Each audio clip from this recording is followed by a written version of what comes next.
Good morning, guys. All right, so today we are playing Rosemount. Okay, here's going to be our lines going into the game. Highlighted is going to be our starting lineup. This may change, we'll see, but this is where we're going to go with right now. As you can see, Ty is going to be playing right wing. This is the biggest difference with our lines with some of the guys we have out. Hudson shifting to the center. All right, and Ty playing right wing. This is what we're going to start the game with. Things have changed. Ashton is actually going to be with the team for this game. So it's going to be Ashton in net, starting in net. All right, let's go to our board. Today we're going to go over just a rehashing going over our power play breakout. So here's our setup. This is with the puck down here. Remember, this is, where our setup for if the team ices the puck and the refs deem that it's not icing, or they chip it out and the puck kind of, does that thing where it dies here, so it's just not quite far enough for icing. So it's kind of a full ice breakout. Here's how we're going to set up. What's important to note with this is that these guys are outside enough where whichever way this defenseman goes, he's got a guy already on that side to help out. So let's go ahead and put in the other team. What most teams do, and this is what we do as well, we'll go over this more next week in our practices, is you run what's called a 1-1-2 forecheck.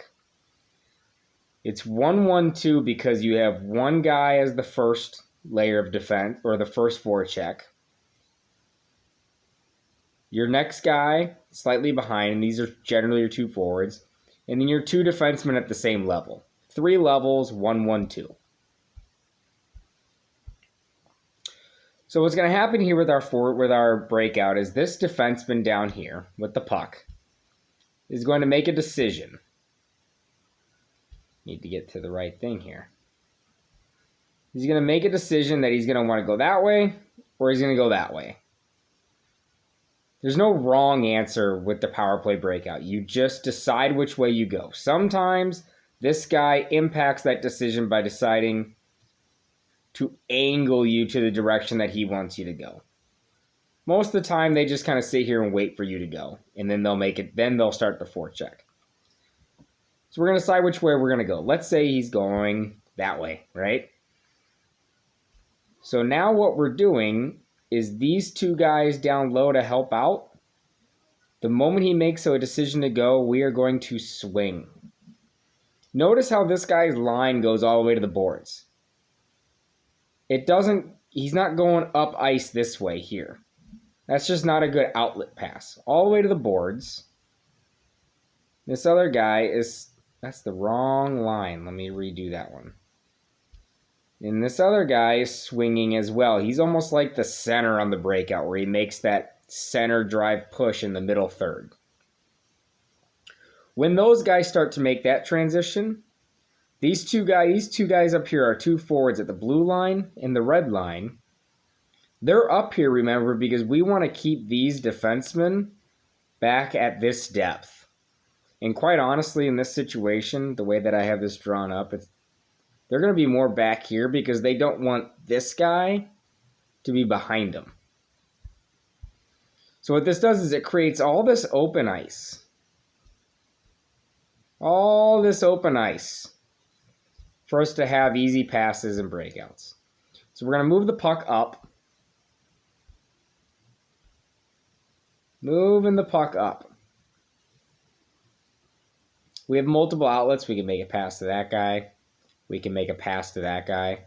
Or simply we can just continue to skate with the puck up the ice.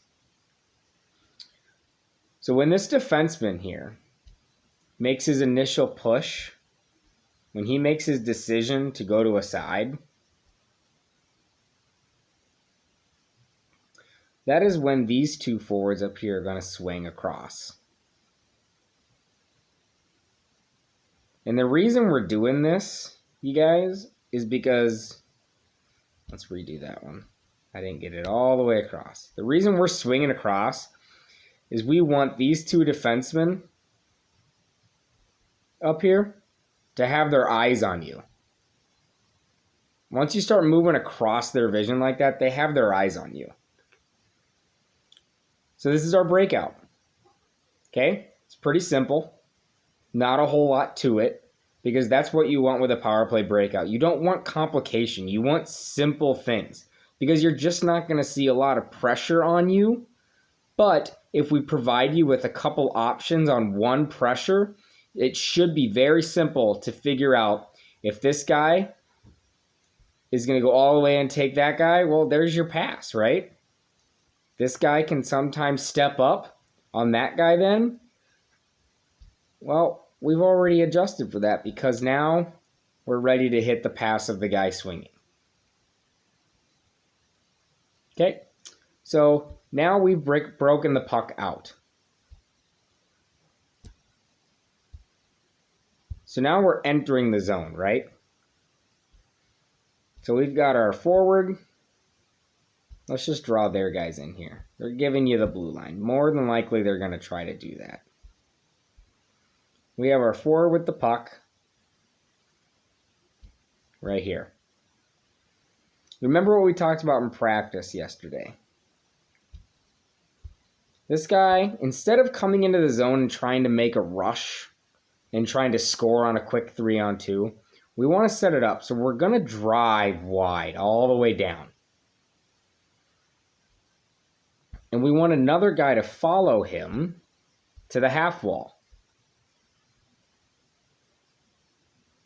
It's going to force this defenseman to just kind of track you back, tracking back, tracking back. These guys are all tracking back, following the puck deep into their own zone. And then we make our simple drop pass back to the half wall. Okay, so now, once we've made that pass to the half wall, we've got that guy up. This guy now has the puck. And our defense has gotten in position, as well as the final forward getting in front of the net. And now we are set up in our overload. Okay? Pretty simple stuff. But I think what this is going to do is really going to help us establish our power play, stop making as many turnovers as we did against Sibley, and hopefully turn the power play into a weapon instead of something of a little bit of a liability we had the other night. So remember, guys, we're going to show up at the rink